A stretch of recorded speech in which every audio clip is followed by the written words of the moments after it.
એવા માંસ ખાવા વાળાને કહું છું મારા ધામમાં ભળાવતા નહીં, મારા ધામમાં ના આવતા.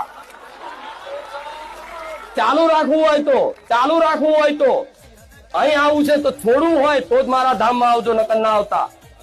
જાહેરમાં બોલું છું. ભલે મારું ધામ ભક્તોથી ખાલી થઈ જતું, ભલે કાલ પટેલ કોઈ ના આવતું, મને કોઈ ચિંતા નહીં, પણ ખાસ પેલા ખાધું હોય તો ભલે ખાધું. ભગવાન માતાજી એક વખત માફ કરી દે. કરોડો ગુના, કેટલા કરોડો પણ મારો ધામ આવી અને આવો વિશ્વાસ, આ શ્રવણ થતું હોય, તમારી વાત ઉતરતી હોય તો દરેક ને કોઈ અંદર ખોને હજુ તે બાર હોટલો ખાતા હોય ને તો એવું ના વિચારતા ખુખાર મેલની ખબર નહીં પડે.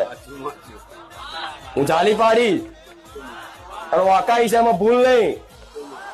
આ શું ખોટું? બીજું બધું એક સમય બધું ચાલી જાય.